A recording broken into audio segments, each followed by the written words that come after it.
Hello students, welcome again in my channel Vijay sir nursing classes. Dear students, आज की इस class में discuss करेंगे आपका एपिस्टैक्सिस के बारे में, ठीक है ना। डियर स्टूडेंट्स, आपने पहले भी सुना होगा बहुत सारे स्टूडेंट्स ने जो एपिस्टैक्सिस होता है क्या होता है, ठीक है।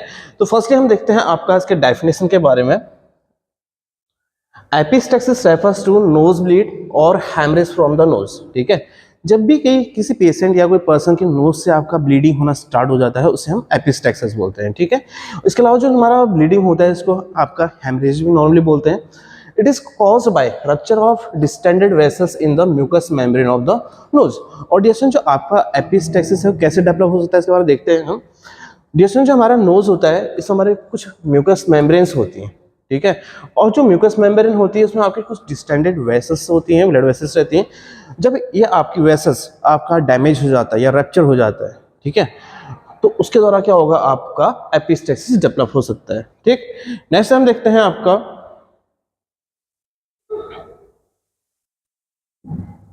अब देखिए, जैसा कि आप इमेज में देख सकते हैं स्टूडेंट्स, ठीक है। ये हमारा जो नोज है उसका इंटरनल साइड का इमेज है, ठीक है। आप पहले ये भी देखते हैं कि इसमें हमारे कौन कौन सी आपकी आर्टरीज के द्वारा ब्लड सप्लाई होती है। तो देखते हैं जो आपकी एंटीरियर एथमोइड आर्टरी होती है इसके थ्रू भी आपका ब्लड सप्लाई हमारे नोज में जाती है। एंड पोस्टीरियर एथमोइड आर्टरी के थ्रू भी आपका इसमें आर्टरी ब्लड सप्लाई होती है। और स्फिनोपैलेटिन जो आर्टरी होती है इसके थ्रू भी आपका इसमें आर्टरी सप्लाई होती है, ठीक है। इसके बाद हम देखते हैं जो एंट्री वाला पार्ट होता है, पर कौन कौन से आपको ब्लड वेसल्स दिख रही है। एक तो होता है आपका ग्रेटर पैलेटिन आर्टरी और सुपीरियर लेबल आर्टरी, ठीक है। डियर स्टूडेंट्स, जितने सारी आर्टरीज होती हैं जब एक साथ एक जगह मिलती हैं, ठीक है, तो उस चीज को बोलते हैं हम आपका किसलबैक फ्लेक्सस, ठीक है। दोबारा देखना, जितने सारी आर्टरी हैं जब एक जगह हमारा कनेक्ट हो रही है, यहाँ पर बंच जैसा बना रही हैं, तो उसको बोलते हैं किसलबैक फ्लेक्सस, ठीक है।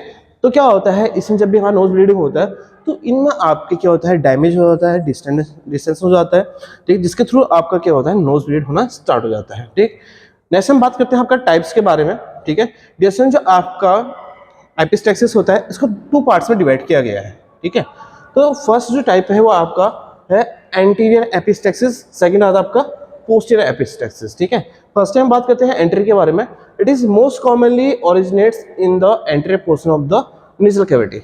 यानी जो आपका एंटीरियर जो एपिस्टैक्सिस होता है ये आपके जो नोज का एंटीरियर वाला पार्ट होता है, आगे वाला पार्ट होता है जो हमको विजिबल होता है, यहाँ से आपका ब्लीडिंग होना स्टार्ट हो जाता है। नेक्स्ट देखते हैं आपका पोस्टीरियर जो एपिस्टैक्सिस होता है, इसमें क्या होता है, posterior nasal bleeding involves bleeding from the back of the nasal cavity.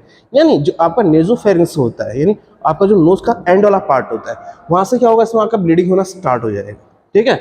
And blood flow tends heavier then in the anterior knows bleed. और जो आपका पोस्टीरियर जो आपका एपिस्टैक्सिस होगा, नोज ब्लीड होगा, या आपके जो एंटीरियर जो नोज ब्लीड होगा इसके कंपेयर में ज़्यादा आपका डेंजरस होता है, ठीक है ना। ओके, फिर नेक्स्ट देखते हैं आपका, अब देखिए इमेज में देख सकते हैं डिस्टेंस, ठीक है।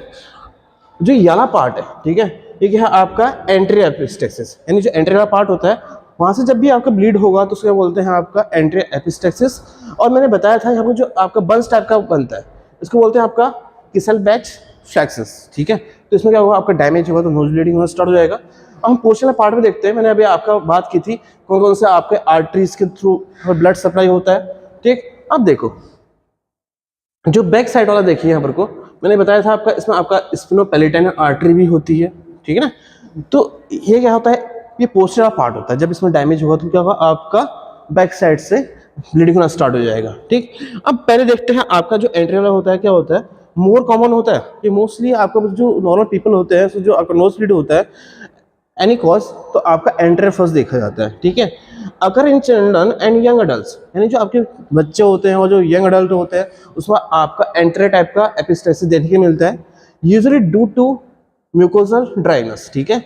और जो आपका एंटीरियर जो एपिस्टैक्सिस होता है ये मोस्टली क्यों डेवलप होता है कि जो आपका एंटीरियर जो नोज होता है यहाँ पर की जो म्यूकस मेम्ब्रेन होती है इसमें ड्राइनेस हो जाती है, ठीक है। एंड ये क्या होता है, लेस सीवियर होता है, यानी ये थोड़ी ब्लीडिंग होगी लेकिन कुछ टाइम बाद अपने आप स्टॉप हो जाएगी, ठीक है। नेक्स्ट हम बात करते हैं पोस्टीरियर के बारे में। तो उसमें क्या होता है, ये लेस कॉमन होता है, ठीक है। और जो पोस्टीरियर एपिस्टैक्सिस होता है ये मोस्टली जो आपके ओल्डर पॉपुलेशन होते हैं, पीपल होते हैं, उसमें देखने को मिलता है। और ये यूजुअली आपका जो हाइपरटेंशन होता है और जो आपका एथेरोस्क्लेरोटिक डिजीज होती है उसमें देखने को मिलता है। और जो उसमें ब्लीडिंग हुई कैसे रहेगी, मोर सीवियर आपकी देखने को मिलेगी, ठीक है। नेक्स्ट हम बात करते हैं आपका एटियोलॉजी के बारे में। ये कैसे कैसे आपका जो एपिस्टेक्सिस होता है डेवलप होता है। जो फर्स्ट कॉज है वो आपका ट्रॉमा। बाय द वे कोई पर्सन था, उसको चोट लगी, ठीक है, नोज में, तो उसके थ्रू भी आपका ब्लीडिंग होना स्टार्ट हो जाएगा। Fracture of the nasal bone, मानो कोई एक्सीडेंट हुआ, ठीक है, गिर गया, तो उसके थ्रू बाय द पेशेंट का जो नोज है की बोन है वो फ्रैक्चर होगी, तो तब भी आपका नोज ब्लीड हो सकता है। केमिकल इनहेलेशन, बहुत सारे ऐसे हमारे एयर में केमिकल्स आ गए, ठीक है, कोई हमारे फैक्ट्री वर्कर्स भी होते हैं, ठीक है ना, तो वहाँ कोई केमिकल आपके नोज में ज़्यादा इरिटेट कर रहा है, तो उसके थ्रू भी आपका एपिस्टेक्सिस डेवलप हो सकता है। ड्राई क्लाइमेट, ठीक है, मोस्टली आपने देखा होगा, ठीक, जो आपका समर, आपके जो वैकेशंस होते हैं, जो समर सिस्टम, जो आपका इन्वायरमेंट आ जाता है, ठीक है, जो गर्मी के दिन आते हैं, उसमें मोस्टली आपके जो पर्सन होते हैं उनमें नोज ब्लीड होना स्टार्ट हो जाता है, ठीक है। जैसे आपका ऑपरेटिव ट्रॉमा, यानी मान लो कोई पेशेंट का ऑपरेशन हुआ था, उसके थ्रू आपका कुछ आपके डेवलप हो गया, ठीक है, ट्रॉमा उसमें डेवलप हो गया, तो उसके द्वारा भी डेवलप हो सकता है, ठीक है। एक्साइटमेंट, जैसे आपका एक्साइटमेंट, आपने देखा होगा, मान लो कोई हमारा वेदर चेंज हो रहा है, हम ज़्यादा एक्साइटेड है, हमको कोई खुशी भी है, जब कोई चीज़ के एक्साइटेड होता है, हमारा जो ब्लड फ्लो होता है वो चेंज हो जाता है, ठीक है। तो एक्साइटमेंट भी हमारा क्या होता है, नोज ब्लीड होने के ज़्यादा चांसेस रहते हैं। एक्सट्रीम हीट इन्वायरमेंट, यानी कोई आपका ज़्यादा गर्मी का जो मौसम है उसमें भी आपका डेवलप हो सकता है, ठीक है। नेक्स्ट देखते हैं, आपका जो नेक्स्ट कॉज है वो है आपका हाइपरटेंशन। और किसी पर्सन को क्या है, हाइपरटेंशन है, ब्लड फ्लो ज़्यादा फास्ट है, तो उसके थ्रू भी डेवलप हो सकता है। नेक्स्ट आपका ब्लीडिंग डिसऑर्डर, जैसे कि आपका हीमोफीलिया हो गया, या हमारे ब्लीडिंग डिसऑर्डर की बीमारी जितनी भी होती है उसके थ्रू भी आपका डेवलप हो सकता है। नेक्स्ट आपका ल्यूकीमिया, यानी ब्लड कैंसर बाय द किसी पर्सन को है, तो उसके थ्रू भी आपका जो एपिस्टेक्सिस है वो डेवलप हो सकता है। नेक्स्ट आपका एनीमिया, ठीक है, यानी किसी का पेशेंट में आपका एचबी का लेवल बहुत ज़्यादा कम है, ठीक है, उसके थ्रू डेवलप हो सकता है। एंड विटामिन के डेफिशिएंसी, अगर बाय द विटामिन के की डेफिशिएंसी होगी तो तब भी आपका नोज ब्लीडिंग हो सकता है, ठीक है ना। नेक्स्ट हम बात करते हैं क्लिनिकल मैनिफेस्टेशन, यानी जो साइन सिम्टम होते हैं वो क्या क्या देखने मिल सकते हैं। फर्स्ट में आपका स्वेलिंग देखने को मिलेगा पेशेंट को नोज में, ठीक है, टेंडरनेस होगी, थोड़ा हार्डनेस फील होगा पेशेंट को, और एडिमा होने के भी चांसेस होते हैं। और जरूरी नहीं कि हमेशा पेन हो, पेन तो होगा, लेकिन बहुत सारे चांसेस में आपका पेन नहीं देखने को मिलता है, और कभी कभी आपका पेन भी देखने को मिल सकता है। और जो आपका नोज वाला एरिया वहाँ पर रेडनेस आएगी, ठीक है, sudden bleeding from the nose, और आपका जो ब्लीडिंग होगी जो पेशेंट के नोज से आपका आउट आएगा वो आपका विजिबल रहेगा, ठीक है। इसके अलावा पेशेंट में हम आपका एंजाइटी की कंडीशन देखने को मिल सकते हैं, ठीक है। नोज ब्लीड होगा तो क्या होगा, सडनली एंजाइटी भी आएगी, ठीक है, और हो सकता है पेशेंट में आपका फटीग होगा, ज्यादा नोज ब्लीडिंग होगी, ठीक है, वीकनेस भी आ सकती है, ठीक है। ये क्या है, आपके नॉर्मली सिम्टम है जो आपके एपिस्टेक्सिस वाले पेशेंट में देखने के लिए मिलते हैं, ठीक है। नेक्स्ट हम बात करते हैं आपका जो डायग्नोस्टिक फाइंडिंग्स होती है एपिस्टेक्सिस वाले पेशेंट के लिए, और उसके लिए हम इन्वेस्टिगेशन क्या क्या कर सकते हैं। फर्स्टली आपका हिस्ट्री कलेक्शन और फिजिकल एग्जामिनेशन पेशेंट में परफॉर्म करेंगे, ठीक है। हिस्ट्री कलेक्शन में पेशेंट में पूछेंगे कि इसको कोई हाइपरटेंशन की प्रॉब्लम तो नहीं है, ठीक है, इससे पहले भी ब्लीडिंग हुई नहीं हुई है, इस तरह से हम उसका हिस्ट्री कलेक्ट करेंगे। फिजिकल एग्जामिनेशन नॉर्मली करेंगे, BUN पेशेंट में परफॉर्म करेंगे, और सीरम जो क्रिएटिनिन टेस्ट है वो पेशेंट परफॉर्म करेंगे, ठीक है। इसके अलावा हेड का हम क्या करेंगे, पेशेंट का MRI करेंगे, ताकि ये चीज़ हम आइडेंटिफाई कर सके कि कुछ प्रॉब्लम तो नहीं आ रही है, ठीक है। नेक्स्ट आपका मैलिग्नेंसी बायोप्सी, ठीक है, मान लो कि पेशेंट था, ठीक है, अब हो सकता है वो कोई कैंसर है, कैंसर को आइडेंटिफाई करने के लिए हम क्या करेंगे, आपका बायोप्सी पेशेंट में करेंगे, ठीक है। नेक्स्ट आपका ब्लड यूरिया पेशेंट में आपका टेस्ट किया जाता है। नेक्स्ट आपका CBC कंप्लीट आपका ब्लड काउंट टेस्ट करेंगे, bleeding time and prothrombin time हम टेस्ट करेंगे। इसके अलावा HB परसेंटेज भी हम पेशेंट का चेक करेंगे, ठीक।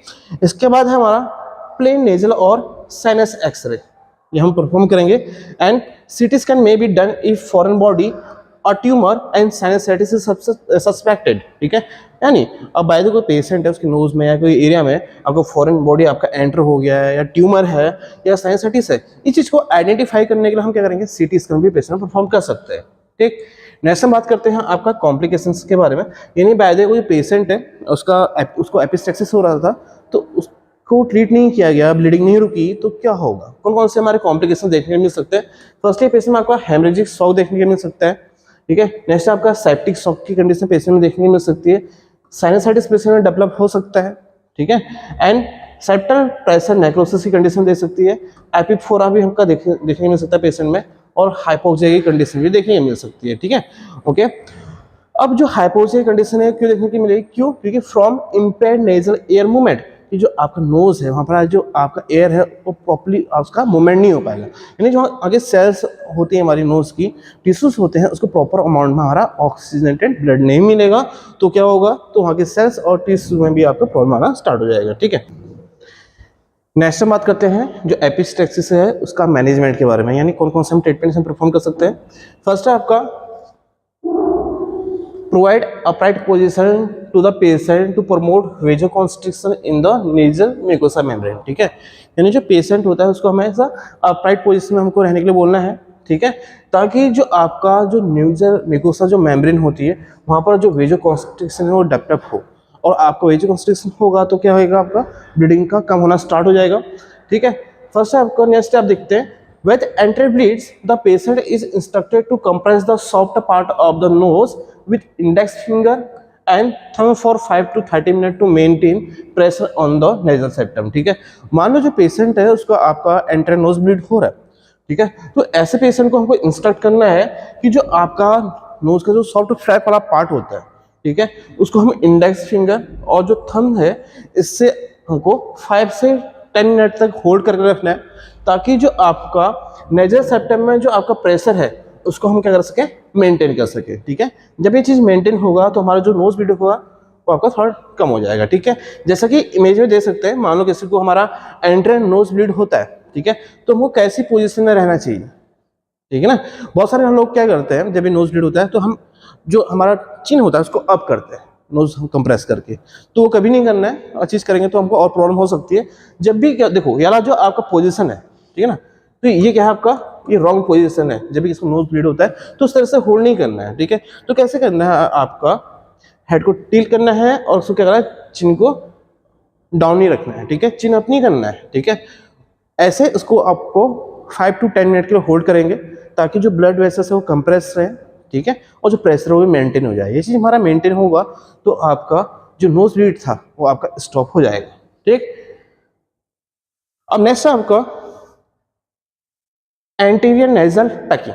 ठीक है, अब देखो इसमें क्या करते हैं, एंटीरियर पैकिंग में कंसिस्ट ऑफ रिबन गॉज और nasal tampon impregnated with the antibiotic ointment and vasoconstrictive agents such as oxymetazoline or cocaine that is width firmly in the desired location and remains in place for 48 to 72 hours। ठीक है, इसमें क्या करना होता है, जो आपका एंटीनेजल पैकिंग होता है इसमें जो हमारे रिबन जो गॉज होते हैं, ठीक है, या हमारा जो नेजल जो टैम्पन जो होते हैं, इसको हम क्या करते हैं, इसमें हम जो एंटीबायोटिक ऑइंटमेंट होता है इसको मिक्स करके, ठीक है, इसके अलावा कुछ हमारे जो वेजोकॉन्स्ट्रिक्टिव एजेंट्स होते हैं उसको उसमें लगाते हैं, जैसे कि आपका ऑक्सीमेटाजोलाइन होता है और कोकेन हो गया, इसको लगाया जाता है ताकि जो आपका जो ब्लीडिंग होता है उसको रिड्यूस कर सके, और इसको हम 48 to 72 आवर्स के प्लेस करेंगे। ठीक है ना, साथ में इसमें हम क्या करेंगे, आपका 4% जैलोकन पैक भी हम इसमें इंसर्ट कर सकते हैं। ठीक है, जैसे कि आप इमेज में देख सकते हैं, ठीक है, नॉर्मल नोज है तो उसमें क्या कर रहा है, आपका नेजल पैकिंग की है, जो हमारे गॉज होते हैं उसमें हम जैलोकन पैक लगाते हैं। ठीक है, जो ताकि जो पेशेंट उसको इरिटेशन ना हो। इसके अलावा एंटीबायोटिक जो ऑइंटमेंट्स होते हैं उसको भी हम लगा सकते हैं। ठीक, तो इसमें क्या करें, पूरा कंप्लीट नेजल पैकिंग कर देंगे। नेजल पैकिंग करेंगे तो जो यहाँ पर से ब्लड वेसल्स आपका जो लीकेज हो रहा था, ब्लड लॉस हो रहा था, जैसे ब्लीडिंग हो रही थी वो कंप्रेस होगी और हमारा ब्लीडिंग होना स्टॉप हो जाएगा। ठीक है, जैसे आपका इन्फ्लेटेबल बैलून। ठीक है, जैसे हमने भी देखा था, ये तो आपका एंटीरियर नेजल पैक था। ठीक है, एंटीरियर नेजल पैक में हम क्या कर सकते हैं, जो पोस्टल पार्ट होता है इसमें हम पैकिंग कर सकते हैं। ठीक है, by the posterior nose bleed हो रहा है तो ठीक है, एंटीरियर साइड को करेंगे। अब देखिए इसमें क्या बोल रहा है, inflatable balloon similar to a urinary catheter may be used as nasal pack and gauze roll may be inserted. ठीक है, अब देखो जो इन्फ्लेटेबल बैलून होता है इसमें, ये आपका जैसे इंस्ट्रूमेंट है, ये आपका जैसे यूरिनरी कैथेटर होता है उसी टाइप का एक इंस्ट्रूमेंट होता है। जब भी हम क्या करते हैं, इसको नोज में आपका इंसर्ट करते हैं, तो देखो बाय द किसी को क्या हो रहा था, आपका पोस्टीरियर नोज ब्लीड हो था, तो ये क्या रहेगा आपका, इसको हम इन्फ्लेट कर देंगे तो जो ब्लड वेसल्स थे वो ब्लॉक हो जाएंगे। ठीक है, और एंट्री नोज ब्लीड हो रहा था तो ये आपका बैलून आपका इन्फ्लेट होगा, तो ये भी क्या करेगा, आपका जहाँ से ब्लड लीकेज हो रहा था तो उसका क्या करेगा, कंप्रेस करेगा, तो प्रेशर भी हमारा एक कंपनी कोशिश करेगा और हमारा ब्लड का लीकेज होना बंद हो जाएगा। ठीक है, और देखिए इसमें हमें लिखा है गॉज रोल भी हम किसी में इंसर्ट करते हैं, जैसे आप देख सकते हैं ये क्या है, गॉज रोल है।